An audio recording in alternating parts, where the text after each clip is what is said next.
Go for it. Friggin' what up, dude? Strider Wilson, I'm the host of this podcast that's mine, going to be called History is Dank. History is Dank with Strider Wilson. Dankness from the Friggin' what up, dude? Welcome back to another ep of History is Dank, dude. I'm your host, Strider Wilson. We got Aaron beasting it on the sticks. What up, my dog, Aaron? What up? Dude, just freaking chilling right now, dude. Just got back from Utah, dude. Peoria, Utah, dude. Just in altitude with the boys. What's that? Can you spell that? Peoa. Maybe P. It's a weird vowel situation happening. It might be even Peao.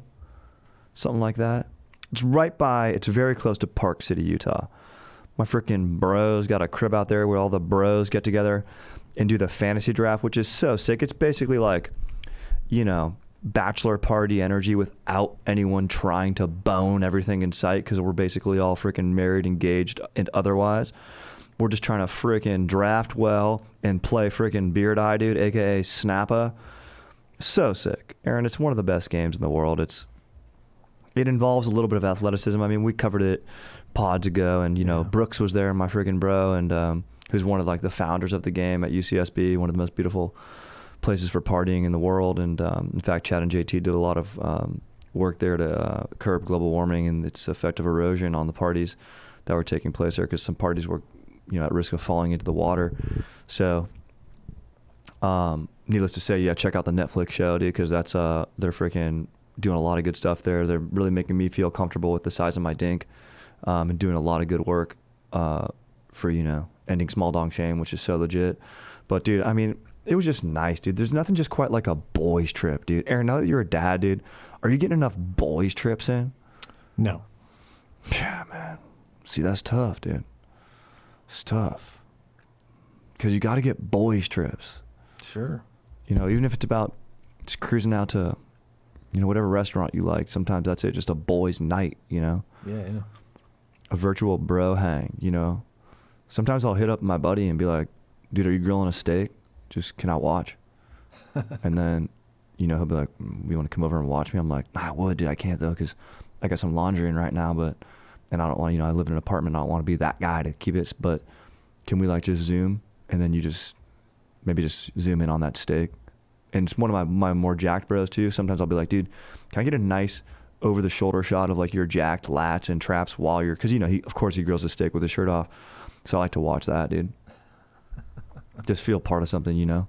It's one of the silver linings of, I guess, COVID, you know, being able to get that idea. I would have never thought of that, you know, before this advent of Zoom. So thank you for that. Zoom your boys doing sick shit, you know, if that's what, just a little stoke tip for the day, dude. Zoom your boys doing sick shit.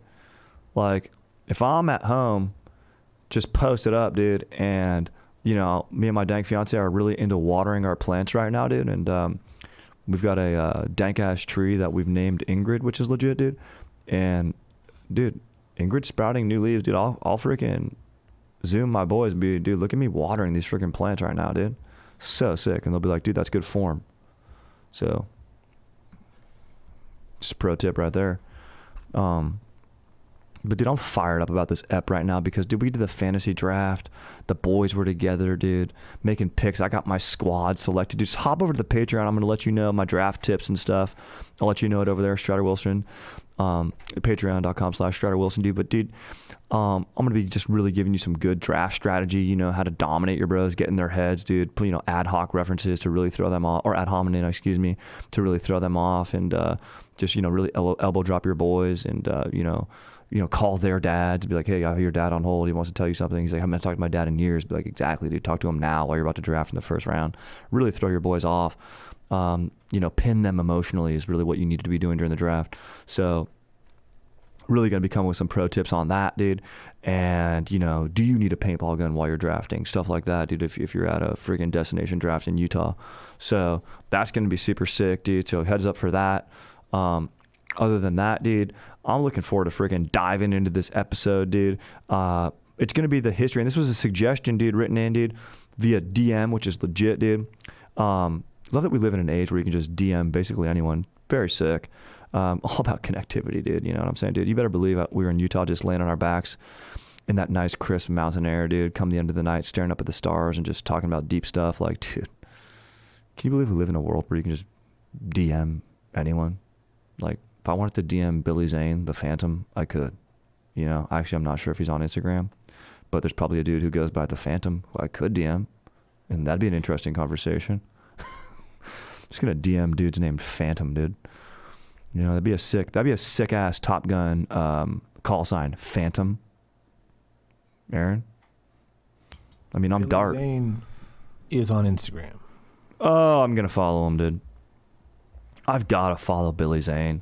But yeah, we're talking about deep. Verified, and his description or his bio says, not the mummy / bad on boats. Yeah. Yeah, he was. He does look like Imhotep, but he's not that guy. That's and yeah, dude. Bosley. And boat decorum is really an important thing, dude, because when you're raging with your boys on a, you know, on a boat, I mean, you got to always do the joke, I'll push you over. And then after that, not too excessive and, you know, just keep the vibes right. You know, you keep the playlist good. So yeah, dude, you can't have that, dude. Can't be, you know, punking Leo, dude. But dude, just leads me into our topic for today, because we're going to be talking about the history of sports betting in the United States, and there's been some current updates in it. So it's gonna, you know, we're gonna dive back to, and we're gonna focus on in the United States because, you know, the laws here and such, and because it's pretty interesting, and there's been new developments somewhat recently. But also, of course, we'll start at, you know, one of the first settlements, you know, the Jamestown colony, an unsuccessful settlement, not as bad as Roanoke, but still, we're going to start back there and get into how betting played a role in the development of the United States from the very beginning, and then how it transitioned into sports. But before we get into it, dude, we have a very befitting sponsor for this week's episode. It is DraftKings, dude. DraftKings Sportsbook, an official sports betting partner of the NFL, is giving new customers a can't-miss offer to celebrate the return of the NFL season. Dude, I love going on DraftKings. You know, I just mentioned I draft it with my boys, dude. It's fun. It's our bragging rights league, whatever. But, you know, I love hopping over to DraftKings. If my week's not going right, I can hop on there and have a little bit of fun and, you know, play the guys that I got a good feeling for. So I really have fun going over there and, you know, doing my, whether it be regular bets or whatever, but, you know, some fantasy and props and stuff. I just love going over there. So download the DraftKings Sportsbook app now and use promo code DANK to get $200 in free bets instantly when you place a $5 bet this Sunday. That's code DANK only at DraftKings Sportsbook, an official sports betting partner of the NFL. Minimum age and eligibility restrictions apply. See show notes for details. I'll post those below. All right, dude. Yeah, so you better believe I'm fired up on that, dude. You know I like to place my wagers with the boys, dude. And just helps me stay in touch with the boys, too. You know what I'm saying, dude? Talking about our picks and stuff is fun. But, dude, you know who wasn't having fun? Jamestown settlers, dude. Those guys cruise over. And they were gambling from the get-go. Let's get in a boat that's the size of a tennis court, maybe, pack it full of about 150 people on animals, and just cruise across the Atlantic, dude. That's a gamble. But you know what? No risk, no reward. But they used lottery-style gambling to generate capital for many of the community projects there. So, and we still do that today. I mean, like our lottery funds education, and back in the day in Jamestown and these early colonies, and like it helps like create universities, secondary schools, dude. Harvard, Yale, Princeton, Columbia, Dartmouth, dude. I should have gone to Dartmouth, dude. Got a master's there in darting, bro. No, or maybe a BA, because it's artistic, dude. Bachelor of the Arts in darting over there. Those were all, you know, partially started by lottery revenue. So, you know, it's not all bad, dude. That's what's legit, dude. You can freaking use your, you know, your joy to help others, dude, which is so legit, dude. You know, just pick winners, dude. You know, like be like McConaughey. All this guy does is pick winners and work out. He's just doing a military press in his nice apartment, dude. So sick, dude. It makes me think I'm not helping fund education because I don't buy lottery tickets. Yeah, no. I know exactly, dude. Aaron. So some like degenerate gambler dude, is funding education. Might be one of the most benevolent people in society, you know what I mean? Look, his family might not be happy with him because he's putting half his paycheck into his lottery. Not good odds. But, you know, when he loses, you know, maybe the younger generation's being taught, hey, better gambling practices, dude. Maybe this episode, dude, I'll tell you this. You know, my practices when I go to the casino, or I've got my little bank, my little purse, you know, and that's what I like to do. I don't like to go to the well after that. And then, of course, if I can get some winnings and play with a little bit of that, always fun. But baby, stay out of the well. Nothing good ever happened in a well, did it? No. Stuff's haunted down there. I guess Batman fell down one and then, you know, made some discoveries. I mean, more benefit from getting out of it. That's true. Yeah. That's true. You can always get out. Maybe not always, but... Yeah, I don't know. I don't want to find out. Yeah, exactly. Don't go down there. No. That's the best advice. So there's this sick-ass quote, dude. So... you know, now jumping forward to American Revolution time. So we're back in, you know, 1775, 1783. The lottery was used to finance a revolution, dude. So literally, Aaron, do you play lottery? You love freedom, dude. You know what I'm saying, dude? So independence from the British crown, dude. So that's all I'm saying, dude. And there's this sick ass quote that appeared in this guy Roland J. Rolliach's article, and he's a BC, Boston College Law Review, and he said, 200 years ago, government-sanctioned lotteries were common throughout America. Lacking a strong central government and burdened with a weak tax base, early Americans viewed lotteries as legitimate vehicles for raising revenue. Lottery proceeds were used to build cities, establish universities, and even to help finance the Revolutionary War. So, pretty wild. I mean, it's, you know, gambling is embedded in a history of the Americas, dude. So, pretty gnarly. So yeah, there's still a prize involved, though, right? So like, yeah, you would win. You're raising money, but you're giving half of it to some dude. Technically, some schmoll could win it and be like, "Nope, sorry guys, we're not going to get the new clock tower. I'm going to make a cock tower. It's going to be sampled after my dink, and then everyone in the village is going to have to look after my dick."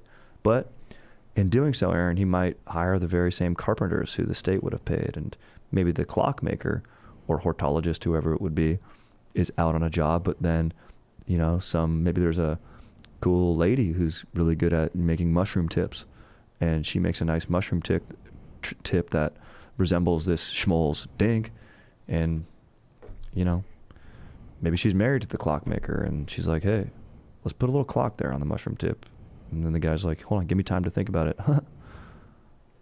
I'm just saying, like, if the goal was to get something built or something like that, people wouldn't just give money. Like, I know. I would. There doesn't even have to be a prize. It is interesting to think about it like that. Like, that's where the tax, I guess the grand idea is like, oh, people quote what we elect officials who we believe in their judgment, who will then use the resources that we pay through like regular taxes. Yeah. I mean, I would feel better about paying taxes if there was a prize, I guess. That would be sick. You know. That'd be super sick. Get a freaking pizza party? At least. I mean, a pizza party is just ideal. It's pretty solid. There's nothing wrong with that. Dude, that's what I would found a country on, just a legit ass pizza party, dude. Speaking of legit ass, the lottery becomes legal in 1783. So it's weird to say this because like they were using these lotteries, but I guess like under American law, because now we have our independence. So it's like, that's the thing. Like the British Crown, and this is part of the Revolutionary War thing, like taxation without representation. They weren't technically sanctioning these lotteries that the colonies were doing, so it was like technically illegal, but how are they really going to enforce it? And it was basically run by like, we'll get into this a little bit, like mobs type stuff, but really actually the state. But then in 1783, I guess, like legitimizing, like the United States is like, we like lotteries, we're going to keep this shit going. Then in 1860, so we have a good healthy run. Now we're jumping ahead, and we'll get into the sports stuff. Don't worry, it's coming. It's right around the corner, baby. We're almost in the final furlong, if there's a little bit of a foreshadowing for you. So, the American colony, we have a weak state. There's not a big, strong central government yet. Different, it's more like states are doing their thing. Like, they basically all agreed to come together to fight for independence. And then after that, they're like, all right, we kind of might just later and chill. But then there were obviously the founding fathers who were like, no, let's stay together. Like, we're strong together. United we stand, divided we fall. Like, B. Franklin had some good ideas. And as far as gambling, that's true too. Like, let's keep these lotteries going. Let's go. Yeah, we'll have, today's lotteries are still statewide, but there are national ones too. But in 1860, attitude toward gambling change, and it becomes associated with corruption, and like I just mentioned, at municipal, state, and federal levels. So it's just corrupt all on, you could juke the numbers, make sure, just like we were saying, Aaron, if a dude who is in the office is really into Dick's Towers and he wants that schmoll to win, he'll be like, what are your numbers? And then that dude into Dick's will be like, like 10, 13, 12, like all big dick size numbers. And he's like, all right, cool. Those are going to be the winning numbers. So, there's corruption. And so they basically get rid of the lottery system. And so now people are like, what are we going to do? And horse racing is super popular. And horse racing is not included in this lottery ban. So now we can move from lotteries to horse racing, dude. Okay? Thing is, though, horse racing at this point is pretty much for wealthy people. And, gambling, you got to do it, you got to have disposable income. If you're doing it to pay your rent, like, that's a big sign of an issue. But if you're these wealthy people who are into horse racing and owning horses, and you've got disposable income, you like to wager on that type of stuff. And you got legendary races, the Triple Crown, Belmont Stakes, Preakness, the Derby. These are all being raced in like 1873, 75. They become bigger events, and the little guys, aka dudes with not that much money, start betting on and attending horse races now because look, they got the itch, they got to scratch it somehow. No more lotteries, but that's going to happen soon enough. But this boom doesn't really happen until 1890, so it takes about 23 years. And but over that time, like, there's like over 300 horse track built. Just speaking of building stuff, like putting your money where your mouth is, but these are being funded. There's money going into it. Once you have that, you sort of have the very early signs of casinos at this point. Of course, you think of the Wild West as having casinos, right, and a poker table and the saloon and all that, but that originates from horse racing, because then you have horse racing, and then people that can't afford to go to the races will just bet off track, and then somebody will report back, the bookies or whatever, hey, this horse run, I'll take your wagers, whatever, I can go lay them at the track, bring back winnings or whatever, or just they can do it right there in the tavern, just using the results. And while guys are waiting for results and stuff, what are they going to do? Probably going to drink, probably going to eat, probably start playing dice games, probably start playing card games. And you have a very early advent of casino culture at this point, springing up from horse racing. You go to Vegas, baby, you got your sports book, and right next to it, you always have your horse book on the other side. Also, some of the saddest sights you'll see are just dudes at tracks. I remember when I was a kid going to Hollywood Park, dude, and just seeing just a guy housing a warm beer out of a styrofoam cup and just nursing a cig for breakfast, just hoping his freaking quinilla's going to hit, and you're like, whoa. Yeah, just daytime. Yeah. Watching races in Korea. Yes, exactly, dude. Watching them abroad. Shouting at a television. Watching, betting on hound races.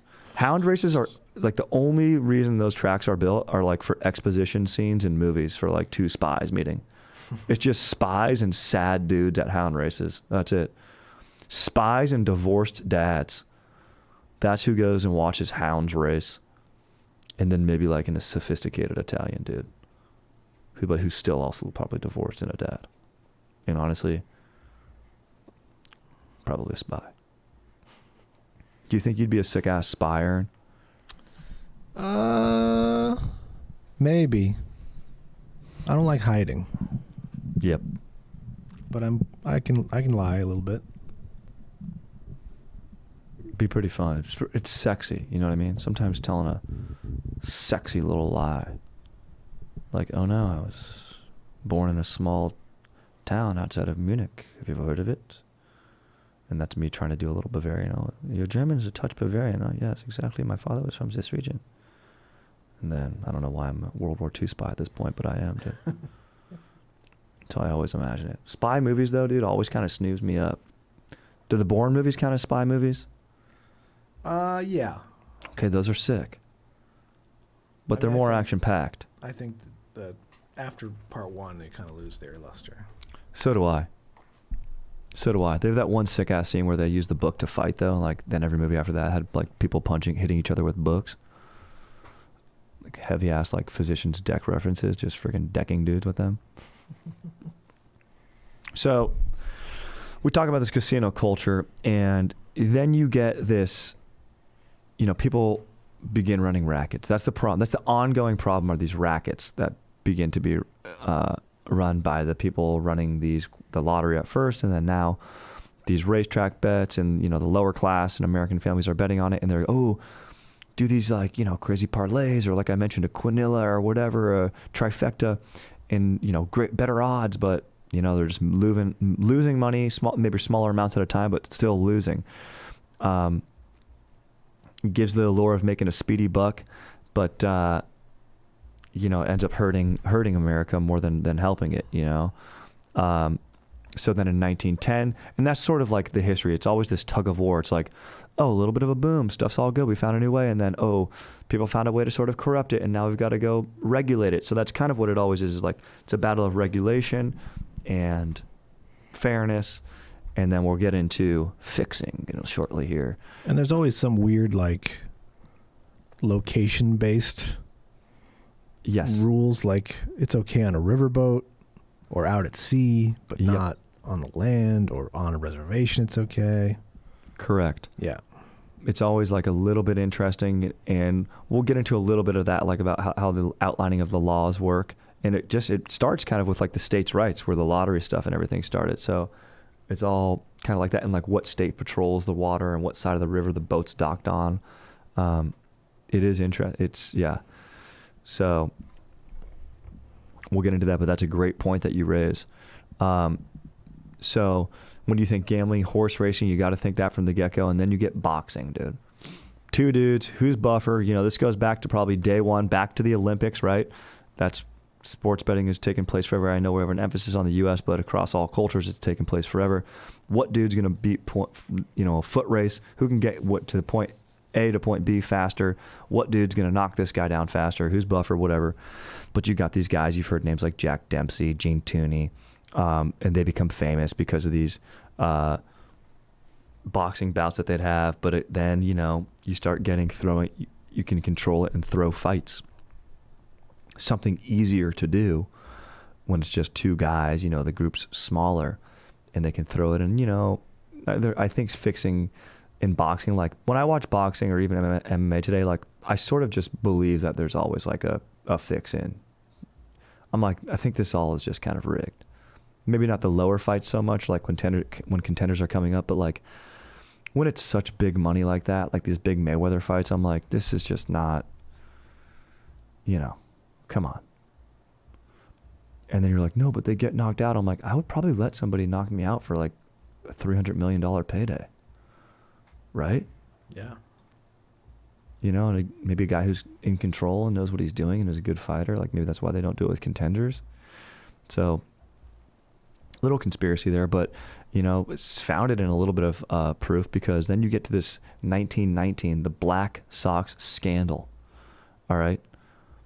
And baseball, obviously, sports betting is legal at this time, but you get 8 members, which is pretty unbelievable. So I mentioned boxing, it's just 2 people, maybe, or even just one guy who, like, they don't even need to talk to the other guy, but it's like just you're a good fighter, just don't get knocked out in the first few rounds. Of course, things can backfire. Of course, watch any Guy Ritchie movie. But it's like, you get 8 guys who are all in on this fix. Is pretty unbelievable. And they're getting paid out in bribe, like $10,000 each. And, the mob at this point is like running a lot of these casinos and everything. The mob founds Vegas. It's kind of what they do. The mobs started with lotteries, going back to Naples. People that lived in certain towns, they'd pay money. They would, give out a prize or whatever here and then. You know how lotteries work, but it's like, it just makes sense. This is a natural evolution. But it's pretty insane that 8 guys on one team are all in on this together. It's hilarious, dude. And so baseball cracks down on this. They instill the first commissioner in professional sports. He's a judge. This guy, his name is Judge Kennesaw Mountain Landis, dude. Did you know that? Yeah. It's an unbelievable name, dude. Kennesaw Mountain Landis. He used to have the MVP trophy named after him, but he turned out to be racist. Oh, makes complete sense. So we're in 1919. Yeah, dude. Yeah. I mean, it's unbelievable that this guy, and it's like, this is also the funniest part about baseball, because they're like, listen, these are his words right here from Kennesaw Mountain Landis, dude. This racist guy who's so up his own butt about this. He goes, regardless of the verdict of juries, no player that throws a ball game, no player that undertakes or promises to throw a ball game, no player that sits in a conference with a bunch of crooked players and gamblers where the ways and means of throwing games are planned and discussed and does not promptly tell his club about it will ever play professional baseball. Baseball is entirely competent to protect itself against crooks, both inside and outside the game. So he still wants gambling to take place on it. He's just saying like, no, we'll handle it. Like, don't let state laws come down on this. And then you get in, but his wishes aren't going to come true because, gambling still takes place. But then in 1949, like mid 20th century, you get the Nevada, basically like it can only legal in states. So it's still run by like these mobs at that point. And now you have Nevada legalizing betting on sports to help improve its tourism industry because they want people to come there and bet in their state. In 1951, the federal government imposes a 10% tax on all sports bets. But, casinos are still kind of losing out on that. That's like when you get your odds like plus or minus 100 or 110, there's that house gets a little cut of the winnings. Or, you lose, you just got to go. That little 10 is always going to the Uncle Sam or the state. In 71, Congress proceeds to reduce the tax to 2%, and this leads to a legal sports betting in Vegas, baby. So now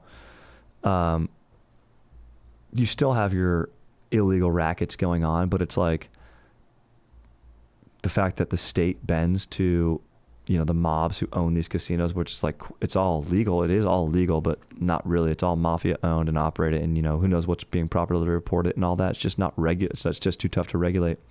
But this just shows the state is basically bending to the will of the mob. And the states that are like, you can gamble and like have always had the access to it is Nevada, Montana, Oregon, and Delaware. So there's like specific sports regulations that have gone on there more liberal, right? So this is just a fun little thing. In the 40s, this guy came up with a super smart ass thing. Remember I mentioned the spread in the like I was just more interested in seeing on who the Bengals cover than how we're going to allocate funds. Uh-huh. But we think about spreads nowadays that used to never exist back in like before the 40s. But then there's this dude named Charles McNeil, and his nickname is the father of the point spread. And he had this bright idea. So he was a securities analyst in Chicago during the 30s, and he was being underpaid, and he wasn't being able to provide for his family. And he's like, look, dude, I might just take up my own bookkeeping operation. I'm a smart dude. I understand securities and stocks. I know how to get this done. And at the time that he did this in the 30s, it was just a standard system of odds. Like bettors would have 2-to-1 odds that Miami would beat a Notre Dame team, or 3.5-to-1 that whatever team would beat the other team. But McNeil, looking for a way to get an advantage over other sportsbook, he began offering point spread betting. So it was a hit. I mean, it's how we bet today. So, and if you don't know what it is, it's basically just saying like, it tries to make things closer to like 50-50. And if everyone knows, like, you got the New England Patriots are playing the Jaguars, like the, you know, two terrible teams. Like, who's going to not take the Patriots to win that game, you know? And if you're just getting like odds, so it's like you would have to have so much money on hand just to make that bet worthwhile. But when he brings in the point spread, they're like, well, the Patriots are good. They're probably going to beat them by like 15 points. Do you think that's going to be it? Or do you think and if you think it's going to be more, you go, yeah, let me do that. But then the odds will be a little bit adjusted, take you down to that, you know, +1. You might get better odds, 2-to-1 odds, rather than like, you know, like negative, like where if you bet $100, you only win 10. You could basically bet 100 and get 100 back. Well, really 90, because you got to pay the state depending on what area you're in. But that's how it's done today, baby. If the Patriots win by less than 15 points, then you don't win. Exactly. Then you would take as the gambler. Yeah, you would take the Jags. You'd be like, "Ooh, I think the Jags will." You that's what's called covering the spread. Do you think the Patriots are going to cover that 15-point spread, or do you think the Jags will lose but keep it close enough? Or maybe then you can get really interesting and you go, "Ooh, you know what? I heard something, and Tom Brady wasn't playing well, or Tom Brady has to go plant carrots and kiss his kids on the lip this weekend, so I know he's not going to play. So I'm going to take the Jags, baby." And I might even take them money line, which is even like better odds for you to beat the Patriots outright. So just a little bit of interesting stuff. You know, it just gets me excited to talk about it, dude, during the football season. And you know what? That reminds me, dude, that it gets me excited for you to talk about DraftKings Sportsbook. Dude, I'm a football fan. So if you're a football fan, listen up. The first Sunday of the NFL season is here. So stoked, dude. And DraftKings Sportsbook, an official sports betting partner of the NFL, is giving new customers a can't-miss offer to celebrate the return of the NFL season right now. New customers can bet just $5 and get $200 in free bets instantly. Dude, do you know how unbelievably fired up I am? Okay? You get paid instantly. It's not like, you know, it's not like you're making a bet with your friend at work and he's like, yeah, dude, I'll pay you back, and I think our paycheck comes like tomorrow, but yeah, dude, I'll probably just wait for the next one though, just because it's like going to be a little bit easier for me. It's like, no, DraftKings has your back. They're gonna pay you out instantly, which always feels good. And then, you know, if you want to do any in-game live stuff, it's right there. So just makes it easier, and it's always nice, right? I mean, that's why I love the platform. I also love it because I'm doing fantasy, and look, I absolutely rip at fantasy. You can ask any of the boys in my league. I've won 3 times, but I still like, you know, when I'm like, ooh, I think Jonathan Taylor or maybe like a little bit of a sleeper. You know, last year I was like, ooh, Renfro, this guy's going to go off. I think he's going to get 2 tutties. I like that you can do the little prop stuff on there. I like that I can keep it interesting on those rare weeks where my fantasy team's not doing well, and I can, you know, sort of still have a little bit of fun. So if you want to keep the fun rolling this NFL season, download the DraftKings Sportsbook app now and use promo code DANK to get $200 in free bets instantly when you place a $5 bet this Sunday. That's code DANK, only at DraftKings Sportsbook, an official sports betting partner of the NFL. Minimum age and eligibility restrictions apply. See show notes for details. So fired up, dude. All right. So in the 60s and 80s, Congress establishes these new laws led by Attorney General Robert F. Kennedy. So maybe you heard of him, dude. Guy, he's cracking down. You know, he wants to go for president and stuff. He's got his career going on, dude. He's like, look, we need to crack down on this gambling, dude. Basically, we need our cut. And he's like, dude, he applies several laws to illegal bookmaking which continued to escalate in the 70s and 80s. Although, you know, we got the spread out of technically illegal booking. So, you know, it's all about the balance. That's what I'm saying. We're, you know, in the United States, it's always been trying to find that balance. How do we limit that corruption? Maybe even use these funds for good, you know what I mean? And people, so it's just, there can be good from it, you know what I mean? And there also needs to be integrity, because you got that Black Sox scandal going on with 8 players where they're like throwing the World Series. It's unbelievable, dude. But it's incentives. So we got to control incentives somehow on a state level, you know, because you obviously can't leave it up to the mob. Otherwise, they're going to crack your thumbs if they catch you teaching, or bust your kneecaps in the back of the casino or something. You know what I mean? So you get this act known as the Federal Wire Act 1961, which says, and this is where you get these interstate things where, like, because I mentioned you got like Nevada, Oregon, Montana, and then I forget what other state it was. I think maybe Delaware. Jersey also has some interesting laws too. But basically it says, Robert Kennedy's like, whoever being engaged in business of betting or wagering knowingly uses a wire communication facility for the transmission in interstate or foreign commerce of bets or wagers or information assisting in the placing of bets or wagers on any sporting event or any contest, or for the transmission of a wire communication which entitles a recipient to receive money or credit as a result of bets or wagers, or for information assisting in the placing of bets or wagers, shall be fined more than $10,000 or imprisoned not more than 2 years, or both. Or both, you motherfucker. Or both. Fuck you. Welcome to fucking Boston, you fucking bitch. That actually last part was included in the quote. It was redacted, you know, at the time, but that is how it was originally delivered.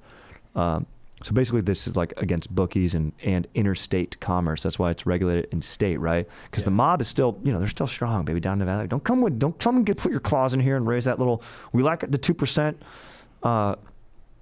you know. But look, Uncle Sam knows where that money's at, dude, and he wants to come get it.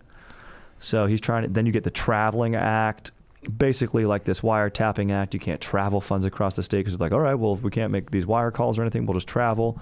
Interstate Transportation of Paraphernalia Act, physical tools and materials associated with gambling, Sports Bribery Act, the Illegal Gambling in Business Act, Organized Crime Control Act with an eye toward larger gambling operations.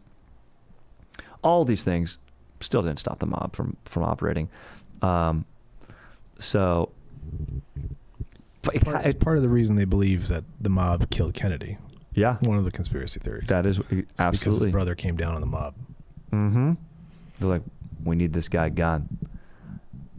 You know the fucking guy that talks like this? No. You know the fucking guy that talks like, gambling's no good? We need to fucking get rid of him. Guys who talk like this don't fucking like guys who talk like this, you know? All right? That, in a nutshell, is the history of sports gambling in the United States. It's those two voices fighting each other.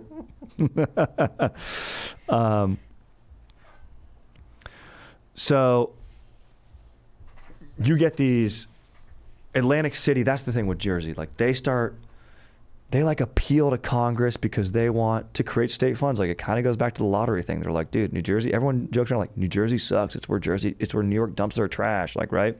Although that's really Staten Island, but still it's like, Jersey's like, look, man, we want to get some revenue going. You know, there are legal lotteries now, that stuff changed, but they're like, look, Vegas, Nevada's doing well. They're allowed to do it. Let's get that going on. Look at our old state legislature. So they like try to get these appeal to Congress, and I'm jumping ahead a little bit because what they're appealing to is something called, before we get into that, I want to talk about a few more little scandals actually. It's something called the PASPA, Professional and Amateur Sports Protection Act of 92, which was recently repealed, but I'll get into really why it gets passed and stuff. Is you have like Boston College basketball games with point shaving. So it's like, that was a huge thing. You have Pete Rose, MLB star. Although, didn't he claim to never bet on his own games, Aaron? As like a player? Well, he was player manager when he got caught, but he eventually did admit that he only bet on his team to win. Love it. But when you're a manager, that's kind of a bad thing. It's like, you just want more action. It's like, aren't you just already doing that by accepting your salary and doing everything? It's like, yeah, that's what I'm doing. Yeah, the game can go whatever way it's going to go already. Yeah. It's just like, yeah, Pete, I don't know if I buy it. Do I still think he should be in the Hall of Fame? What do you think? I think, yeah. Yeah. I think so. Yeah.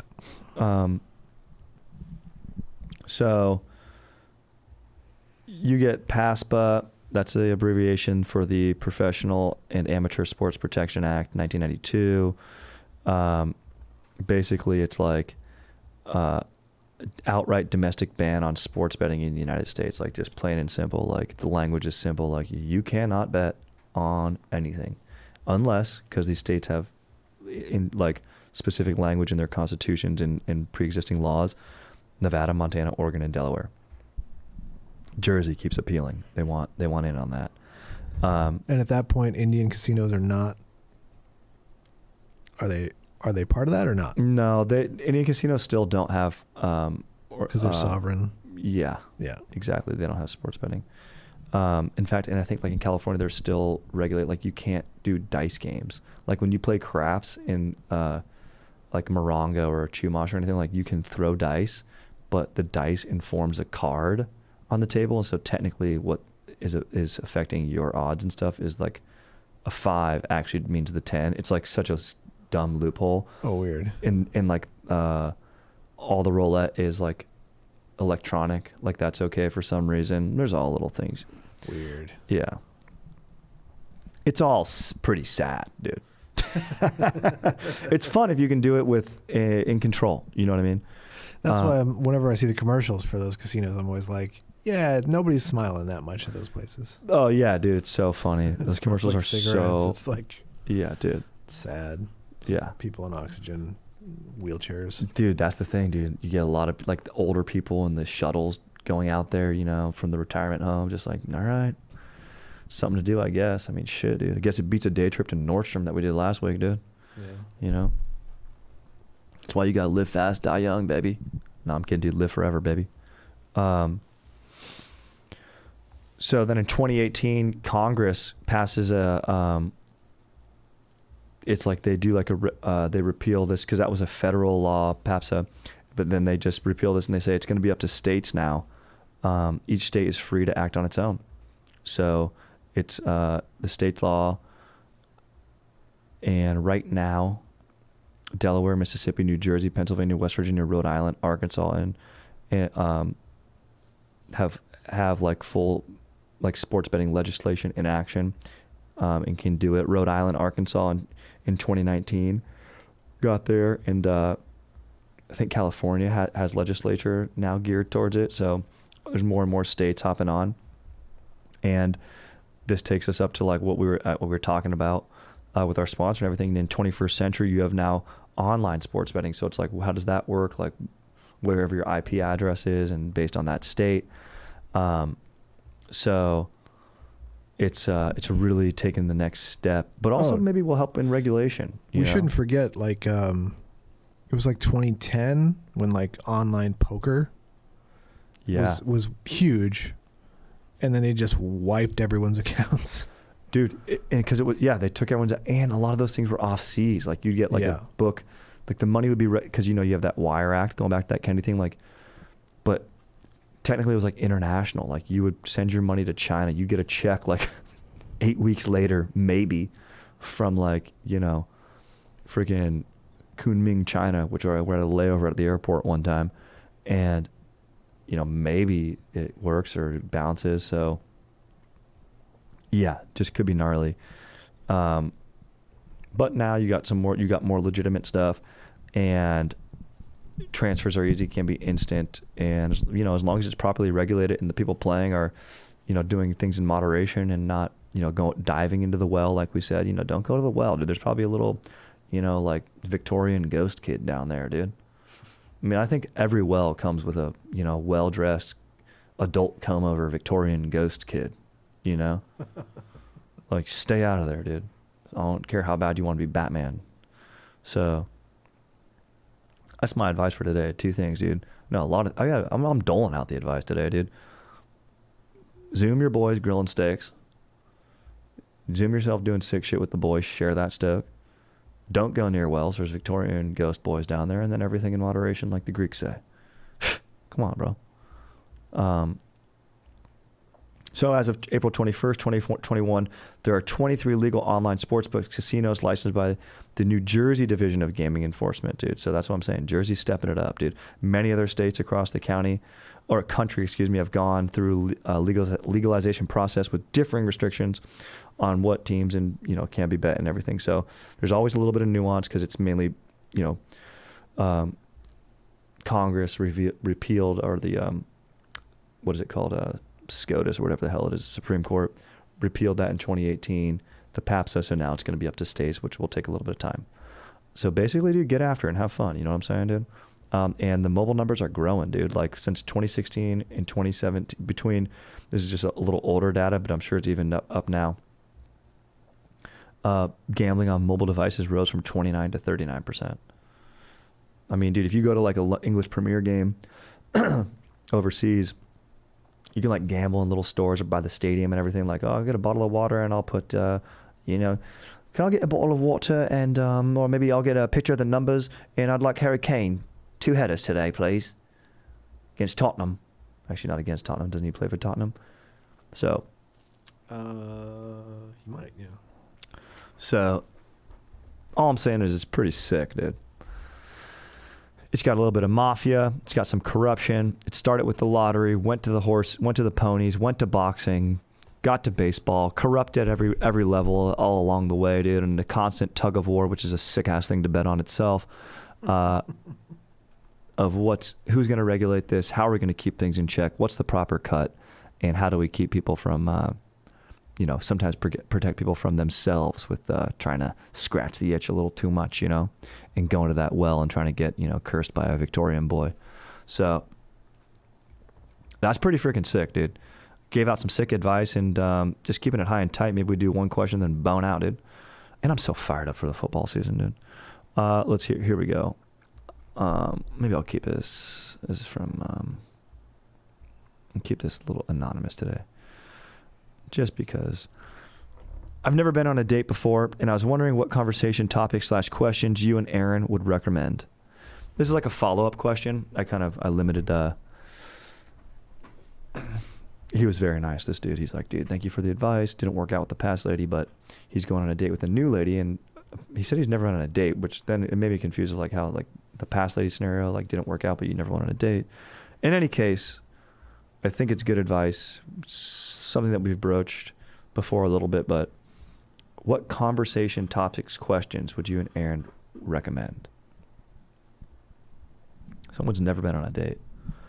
Well, you got to get to know each other. So immediately you ask her how you like your steak done. Sure. She says, well, or I don't eat steak. Later. Kidding, dude. My fiance's a vegetarian, dude. I mean, first question obviously is, have you seen these calves yet? Exactly. Right? Exactly. And then you unzip your cargo pants that have the zipper at the knee and turn them into cargo shorts. Sure. Tech also, pants, they're called. You ask her, hey, do you like this spread on the Bengals against the Saints this week? And if she knows what the spread is, you get on one knee and you marry her on the spot because she's a legend. What's your favorite level in Super Mario Brothers? I like that. Right. What's your favorite level in Mario Kart? Cuba Tripa Beach. Sure. Feels freaking sick to race there. Here's what I would say, dude. There's no right, I would say I'd steer away from, hey, tell me about yourself. That is annoying. That's an interview question. You have your own interests. Take her to a place that maybe you're a little bit interested in, or maybe just ice cream or coffee. It's always simple. It's always easy. I know. But maybe in a neighborhood that you like to walk around. Hey, I like to walk here. Oh, you duck into a store. Watch Good Will Hunting. They go to a fun little store on one of their dates where like they sell trinkets or something. Like, I don't know what that store is, but it's like a little magic gift shop place. If you're into magic, you're fighting an uphill battle as far as trying to get dates. But sorry, dudes that do magic. But it's an interest, so maybe not, because there's a lid for every pot. There's gonna be a lady out there who wants to, friggin' be prestiged by you, So I would say just stick with your interests, be honest about who you are, and then listen well. When you ask the question, listen. Go from there.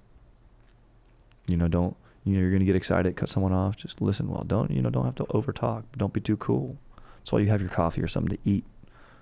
Keep you in check. Keep your hands busy, you know what I mean?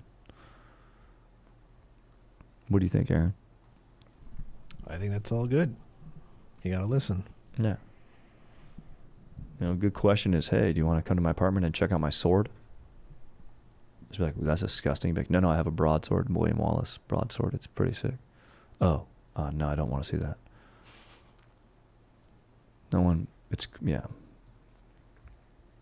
Thought about this. It's cool to have a sword if you need it. But if you have a sword in modern times and like you do data entry somewhere. It's not. It's an uncool scenario to have a sword. You know, that's a thought to have with your boys while you're under the stars looking up at the Milky Way. So I'm fired up, dude. Mellowed out and fired up all at once, dude. It's just how I operate. The yin and yang of dankness, dude. Fire question, dude. Fire episode, dude. Enjoy this football season. I know I'm going to. I hope I will with my fantasy squad, dude. Aaron, you're a beast as always on the sticks. Check out the Patreon. Check out the Netflix show, dude. Chad and JT Go Deep. It's right there, dude. You're gonna see your boy on there, dude. Just dropping some knowledge, dude. So I'm so freaking stoked right now. Freaking hope you guys stay stoked this week, dude, and gaining a little bit of fire knowledge. Have a freaking dank ass week, and I'll catch you on the next app, dude. Late.